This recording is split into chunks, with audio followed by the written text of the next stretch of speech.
Hello friends, आज हम biology का फिजियोलॉजी के अंदर प्लांट जो फिजियोलॉजी है उसका एक चैप्टर समझाने जा रहे हैं। और उस चैप्टर का नाम है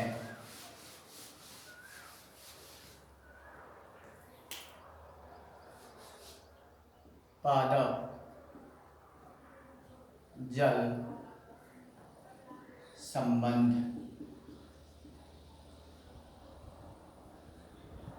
अर्थात प्लांट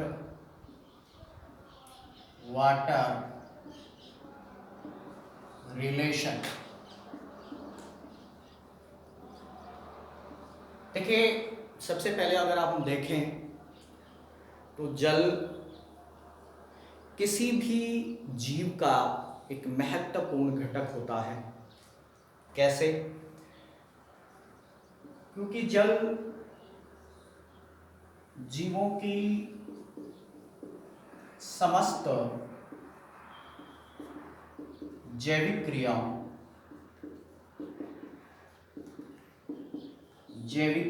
को एक माध्यम प्रदान करता है। माध्यम प्रदान करता है। सबसे इम्पोर्टेंट कि जीव के अंदर जितनी भी जैविक क्रियाएं होती हैं उन सभी जैविक क्रियाओं को एक माध्यम प्रदान करने वाला घटक है जल। इसीलिए कहा गया है जल ही जीवन है। अगर हम यहाँ जल का संबंध पादप के साथ में देखें तो पादप भी एक प्रकार का ऑर्गेनिज्म है, जीव है। इसलिए पादपों में भी जो भी जैविक क्रियाएं होंगी वो सभी जैविक क्रियाएं जलीय माध्यम में संपन्न होती या होंगी। देखिए, यहाँ हम देखें तो पादपों में जो वाटर ट्रांसपोर्ट होता है उसकी बात करेंगे इस चैप्टर में। इसके अलावा ये जो परिवहन, जल का परिवहन पादपों में किस प्रकार से होता है, किस प्रकार से होता है उसकी बात करेंगे। लेकिन उससे पहले अगर हम बात करें कि जल के क्या फीचर्स हैं, जल के क्या क्या विशेषताएं हैं, जल क्या है, तो सबसे पहले हम बात करें जल एक सर्वोत्तम विलायक होता है। विलायक होता है अर्थात वाटर दूसरे पदार्थों को अपने अंदर घोलने की क्षमता रखता है, इसलिए इसको विलायक कहते हैं। बात करें जल की तो जल ध्रुवीय प्रकृति का होता है। ध्रुवीय प्रकृति का होता है। जल ध्रुवीय प्रकृति का होता है। नंबर 3 बात करें, अगर जल शुद्ध है तो शुद्ध जल का पीएच 7 होता है। शुद्ध जल का पीएच 7 होता है। जल के अणुओं के मध्य हाइड्रोजन बॉन्डिंग होती है। हाइड्रोजन बंध पाए जाते हैं। जो जल के अणु हैं उनके बीच में हाइड्रोजन बॉन्डिंग होती है, हाइड्रोजन बंध पाए जाते हैं। साथ ही हम बात करें तो जल का जो घनत्व है, सर्वाधिक जो घनत्व है, सबसे ज्यादा जो घनत्व है वो टेम्परेचर 4 डिग्री सेल्सियस भी होता है। अतः हम कह सकते हैं कि जल का घनत्व 4 डिग्री सेल्सियस ताप पर सर्वाधिक होता है। सर्वाधिक होता है।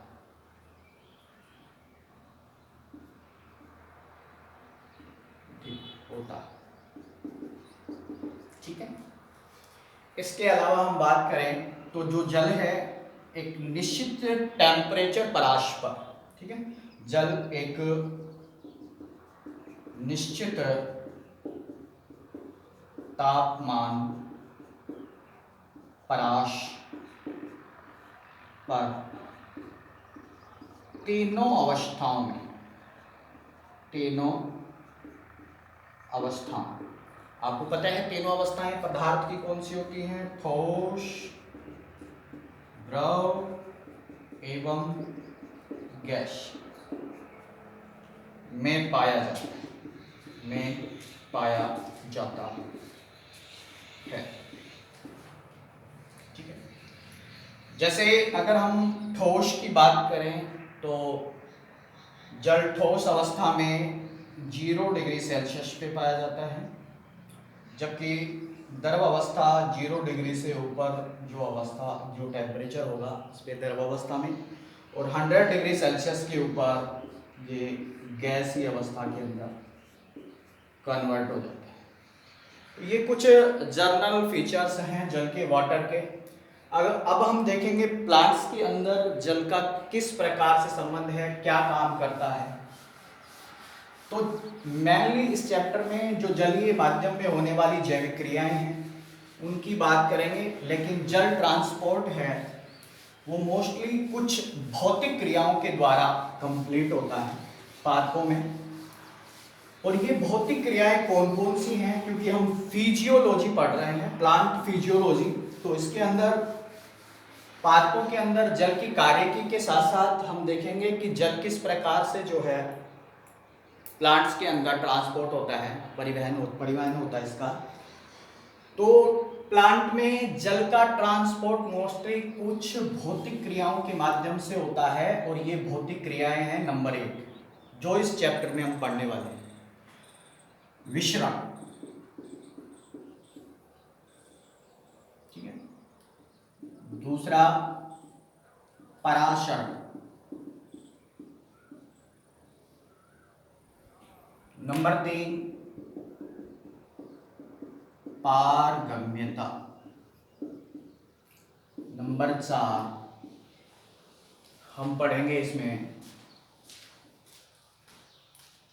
जीव द्रव्य कुंचन, जीव द्रव्य कुंचन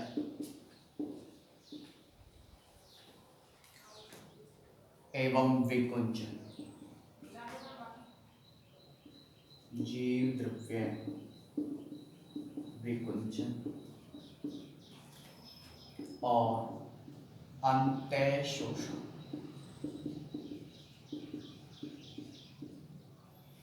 देखिए बच्चों, अगर हम बात करें विसरण की सबसे पहले, क्योंकि ये भौतिक कुछ प्रोसेस हैं जिनके माध्यम से वाटर का पूरे प्लांट्स के अंदर ट्रांसपोर्ट होता है।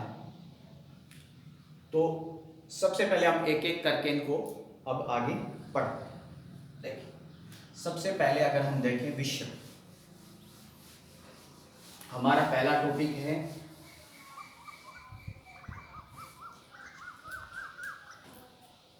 विसरण। विसरण इसको अंग्रेजी में बोलते हैं डिफ्यूजन, ठीक है। देखिए क्या है डिफ्यूजन, सबसे इंपॉर्टेंट बात, डिफ्यूजन क्या है, विसरण क्या है। देखिए, कोई भी पदार्थ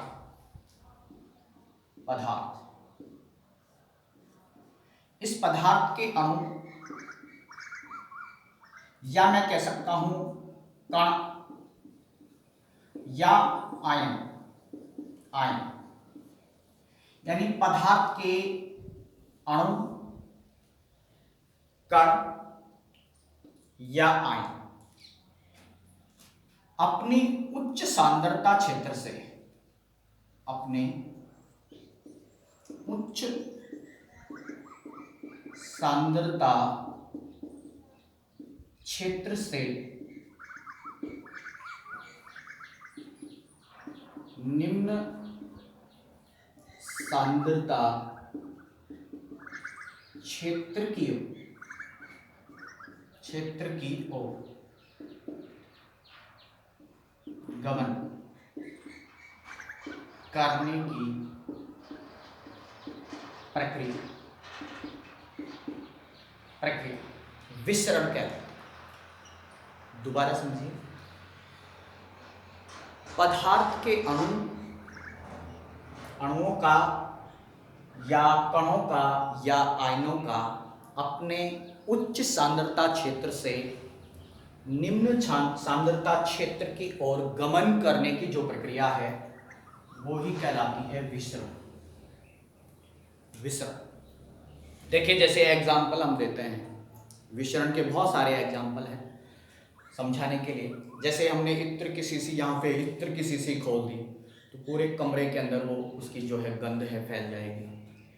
तो इसके अलावा जैसे हमने किसी कोने के अंदर अगरबत्ती लगा दी, ठीक है, उस अगरबत्ती की खुशबू पूरे कमरे के अंदर फैल जाती है।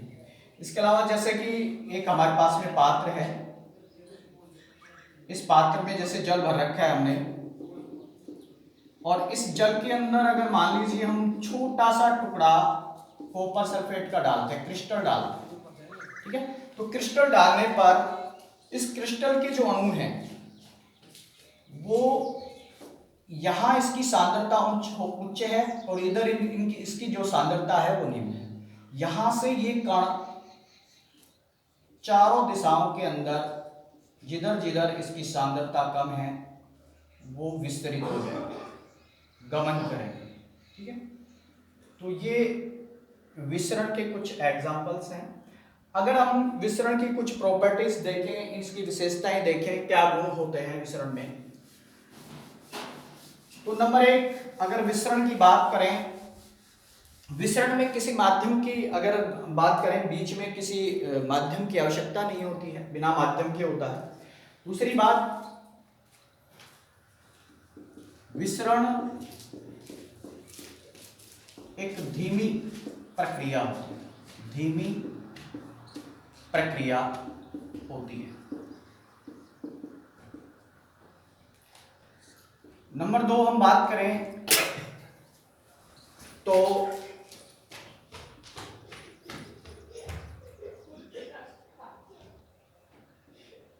विसरण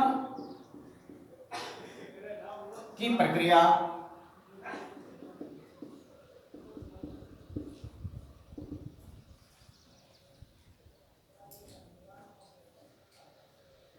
में गतिज ऊर्जा भाग लेती है।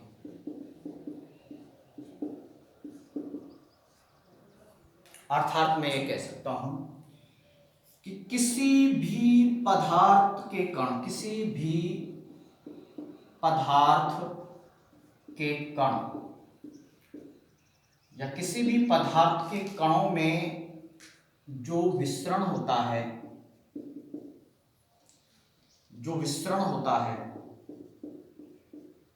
वो विसरण गतिज ऊर्जा के कारण होता है।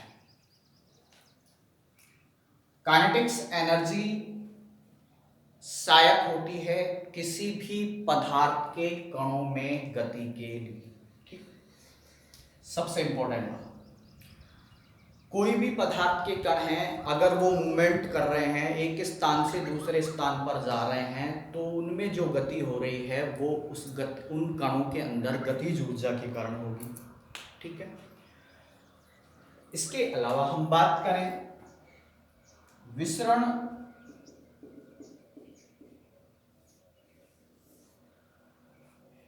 की जो दर है, विसरण की दर किसी भी पदार्थ के कणों में समान रूप से होती है, लेकिन अगर हम ठोस, द्रव और गैसों की बात करें, ठोस, द्रव और गैसों की, तो ठोस के कणों में विसरण सबसे कम,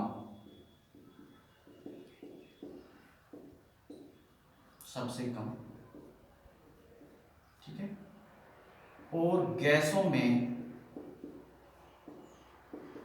विसरण सर्वाधिक होता है, सर्वाधिक।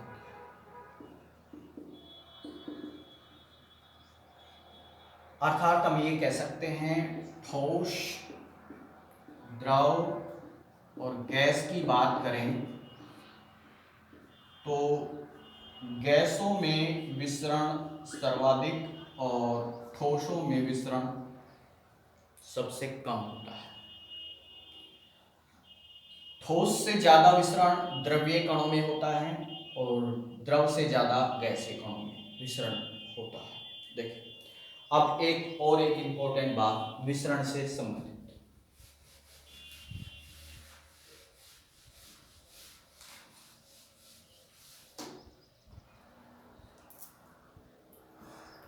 किसी भी तंत्र की बात कर लें, जैसे एक हमारा रोम एक तंत्र है, किसी भी तंत्र के अंदर किसी पदार्थ के जो कण है, वो कणों का जो विसरण है, किसी भी पदार्थ के कणों का जो विसरण है वो स्वयं के पदार्थ के कणों की सांद्रता पर निर्भर करते हैं, न कि किसी दूसरे पदार्थ के कणों की सांद्रता पर निर्भर करते हैं। अर्थात मेरा कहने का मतलब यह है कि किसी भी तंत्र के अंदर होने वाला विसरण एक स्वतंत्र विसरण होता है। अर्थात किसी तंत्र में मान लीजिएगा, जैसे ये हमारा एक तंत्र है, इसके अंदर जल है इधर और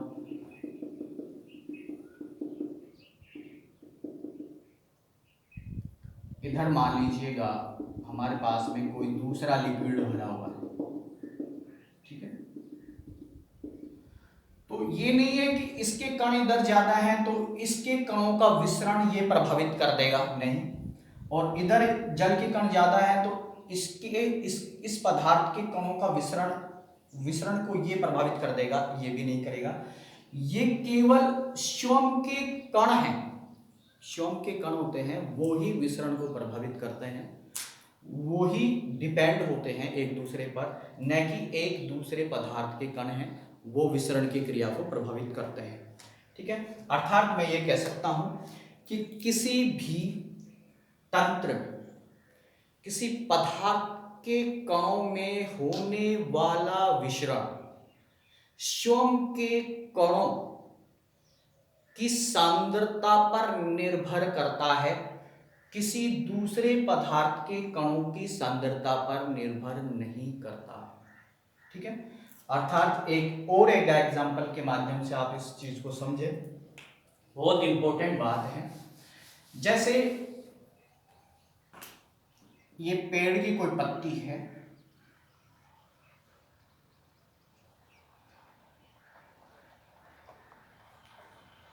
ये पेड़ की कोई पत्ती है, इसमें गैसों का विनिमय होता रहता है श्वसन के लिए या इसके अलावा प्रकाश संश्लेषण के लिए। तो O2 अंदर जाती है श्वसन के लिए और CO2 बाहर आती है, तो यहां पर O2 का विसरण और यहां पर CO2 का विसरण, ठीक है, ये एक दूसरे पर निर्भर नहीं करता है, ये स्वयं के अणुओं की सांद्रताओं पर निर्भर करता है। अर्थात वायुमंडल में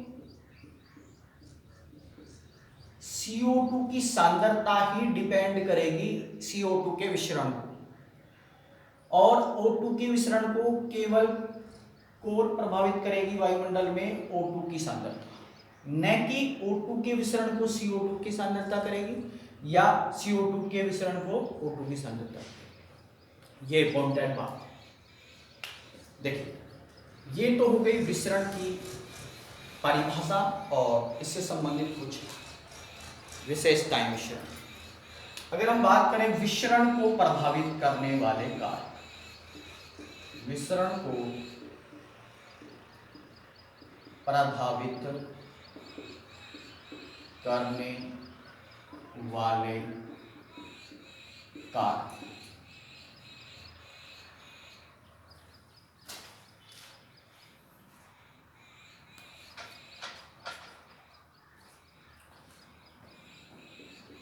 दूसरा टॉपिक है हमारा विसरण को प्रभावित करने वाले कारक। कौन कौन से ऐसे कारक हैं जो विसरण की प्रक्रिया को, डिफ्यूजन को प्रभावित करते हैं? ठीक है, तो नंबर 1 कारक होता है तापमान, टेम्परेचर। टेम्परेचर विसरण की दर को किस प्रकार से प्रभावित करता है? अगर किसी पदार्थ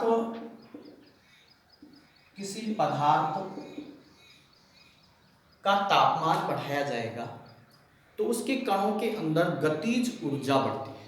क्या? किसी पदार्थ का तापमान बढ़ाने पर उसके कणों में गतिज ऊर्जा बढ़ती है और गतिज ऊर्जा बढ़ने के कारण उनके कणों के अंदर गति बढ़ जाएगी और गति बढ़ने से क्या होगा? विसरण बढ़ेगा। अर्थात हम कह सकते हैं कि विसरण है वो तापमान के समानुपाती होता है। अर्थात विसरण की जो दर है वो तापमान के समानुपाती होती है, अर्थात तापमान बढ़ाएंगे किसी पदार्थ का तो उस पदार्थ के अंदर विसरण की दर बढ़ती है। ठीक है, देखिए जैसे कि अगर एक एग्जांपल की हम बात करें, एक गर्म खाना होता है जिसको पका रहे होते हैं, उस समय उसकी गंध दूर तक जाती है, जबकि एक ठंडा खाना होता है उसकी गंध दूर तक नहीं जाती है। अर्थात क्योंकि गर्म होते समय उसका टेम्परेचर ज़्यादा होता है या खाना बनते समय उसका टेम्परेचर ज़्यादा होता है, इसकी वजह से उसके अंदर जो गंधीय पदार्थ हैं उनके कणों के अंदर क्या है? गतिज ऊर्जा बढ़ गई और गतिज ऊर्जा बढ़ गई तो वो क्या हो रहा है? दूर तक विसरित हो रहा है। यही कारण है। इसके अलावा एक एग्जाम्पल और अगर हम बात करें जो दैनिक जीवन में हमारे साथ होता रहता है कि जैसे कि हम भोजन खाते हैं तो गर्म खाने का स्वाद जल्दी और अच्छा ज़्यादा जो है हमारे को जल्दी पता चलता है और ठंडे खाने का इतना स्वाद का पता नहीं चलता। यही कारण है कि वो विसरित होता है हमारी जीभ के अंदर। ठीक है, टेम्परेचर ज़्यादा होने के कारण। ठीक है, दूसरा जो कारक है इसको प्रभावित करने वाला वो है हमारे पास में घनत्व।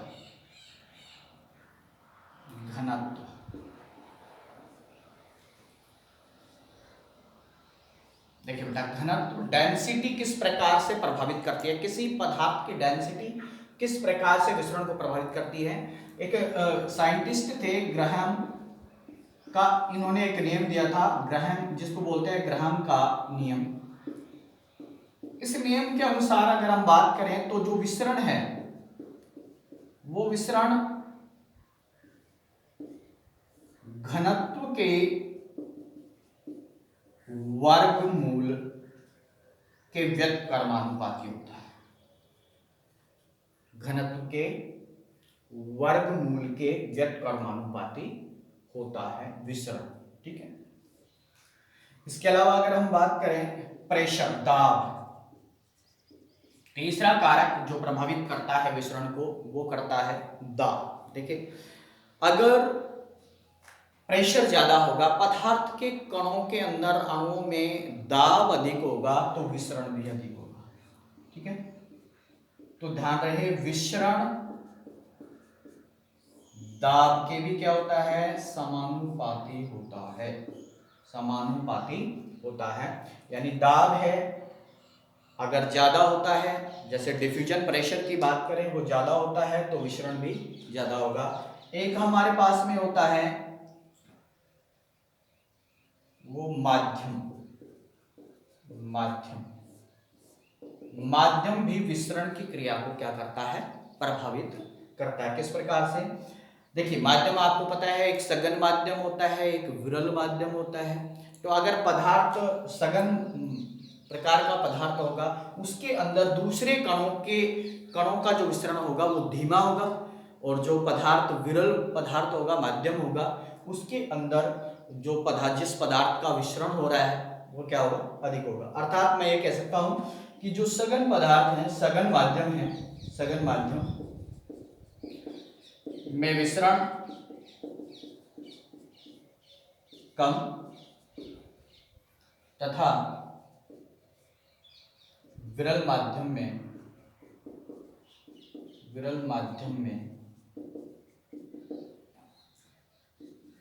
विसरण अधिक होता है,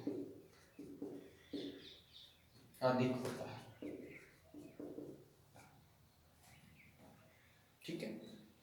इसके अलावा अगर विसरण की बात करें तो विसरण की क्रिया जब तक होती रहती है जब तक दोनों क्षेत्रों में उस पदार्थ के अणुओं की सांद्रता बराबर नहीं हो जाती है। जैसे ये यहां पर हमने किसी भी इत्र की शीशी को खोला तो इसकी गंध हमेशा